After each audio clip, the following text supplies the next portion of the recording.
Hello Pisces, Sun, Moon, Rising, and Venus signs. Kamusta kayo? Sana po'y nasa mabuti kayong kalagayan. Welcome back po sa Star Tarot. At kung bago kayo rito, welcome din po kayo. Please subscribe, like, share my videos, and leave me a comment kung naka-resonate kayo. Thank you. So, Pisces, first card ninyo, communicate. Ayan. So, sabi dito, things left unsaid will never reach the shore. Yeah. Kasi nga, 'di ba? Kailangan mong i-communicate eh. Kung meron kang gustong sabihin, meron kang gustong ipaalam sa kung kanino man, you really need to say it. Or pa pwede rin naman kung wala kang lakas ng loob na magsalita, 'di ba, na kausapin face to face ang isang tao, then pwede mo namang idaan sa sulat, 'di ba? You're still communicating kung ano ang dapat or kung anong gusto mo na iparating sa kanila, 'di ba? So, importante 'yun. Communication is key sa pagtatagumpay ng kahit anumang bagay, relationship man, 'di ba?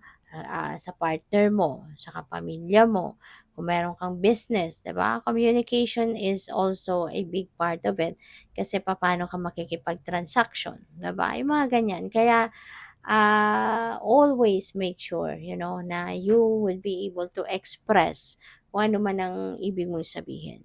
Alright?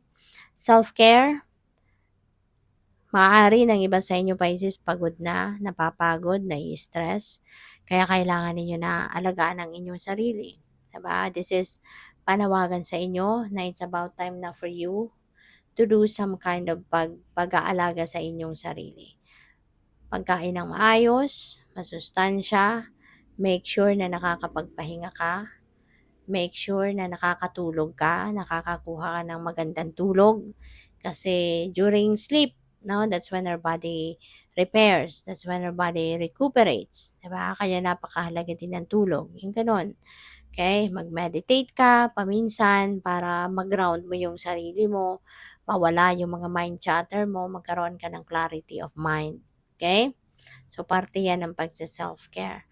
The ocean, be beautiful, mysterious, wild, and free. No? Yung parang ano lang, yung parang tubig, parang ocean ka lang, 'di ba? Na napakaganda, napakalalim, misteryoso, 'di ba? And ano ka lang, malaya, 'di ba? Yung bang wag mong hayaan na alam mo 'yun, yung parang parang may restrictions, 'di ba? Wag mong hayaan na mangyari 'yon kasi wala ka na walang dapat no na mag-ano sa walang dapat na kumbaga magkulong sa kanyang kagustuhan, 'di ba? That is your life, no? So you should be free to decide on your own, 'di ba? Makapag-desisyon ka ng sarili mo, makapamili ka ng kung ano ang gusto mong gawin sa buhay mo.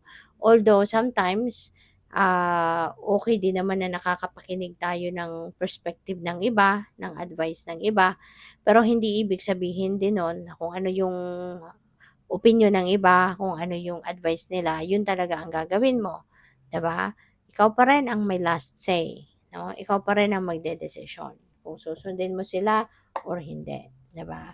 Pero walang walang dapat na nagpipilit sa na kung ano ang gusto nila, yun ang gawin mo. Kasi that is your life. So, tingnan natin kung ano pa ang ganap for Pisces. We have Four of Pentacles. Wow. So, meron ditong financial success na paparating sa'yo, Pisces. Merong magandang pagkakataon na dadating sa'yo pagdating sa inyong kaperahang aspeto. So, this could be a windfall of money. This could be coming from your trabaho. Baka may bonus. Baka ito yung simula ng pagsweldo mo ng mas malaki. Baka nagkaroon ka ng pay raise. Or po pwedeng negosyo. No? Baka paldo-paldo ka ngayon sa iyong negosyo. Pwedeng ganon. So, yeah, this is also a reminder for you, no, na it's about time now for you also to manage your money wisely. At maaari na maraming pera na ang dumaan sa'yo pero baka hindi ka pa nagsisimulang mag-save. No? So, this could also be a reminder para sa'yo na panahon na para magsimula ka na din na magtabi, magsubi, kumbaga, no? So, we have Knight of Swords. Mabilisan ang mga pangyayari. Baka mabilisan ang pasok ng financial opportunity na 'to, ng financial success na 'to, 'no. So, kailangan may plano ka, 'di ba? Dapat may plano ka, 'no. Kahit wala pang dumadating na pera, mas magandang nakaplano ka na, "Kapag meron dumating sa akin pera, ganito ang gagawin ko." 'Di ba? Yung gano'n. Para right away you can do something, 'no, na hindi ka na ma-tempt or hindi ka na ma-distract, 'di ba, na kung saan-saan mapupunta yung pera kapag may dumating na pera. So yun, kasi, mabilis 'no, maaaring mabilis ang pagpasok, ang pagdating ng perang ito. So kaya pag-ingatan ninyong mabuti, alright? And also, change are rushing towards you. Maraming pagbabago ang mangyayari, you know. This could be kagustuhan mong pagbabago, baka meron kang opportunity to change something in your life at, maaaring 'pag naisip mo agad-agad gagawin mo ito, no? Or pupuwedeng change ito na gawa, no, ng coming from the outside world. So, puwedeng gano'n din ang ganap diyan. Kaya, dapat ready ka for anything, okay? Just be ready for anything. So, what else? We have 8 of Cups. So, walking away ito 'no, nakikita ninyo paalis siya. Walking away from something, 'no? So, maaari 'no, na may iiwanan kang sitwasyon, could be anything, pupuwedeng trabaho, career, 'di ba, business, baka dati kayo nagnenegosyo, hindi na nagwo-workout, so tatalikuran mo na, puwedeng isasara mo na 'yan or trabaho, 'di ba? Maaaring hindi ka na masaya sa trabaho mo, hindi na 'to fulfilling para sa'yo, maybe it's taking a toll on you, kaya it's about time na na tatalikuran mo na 'yan.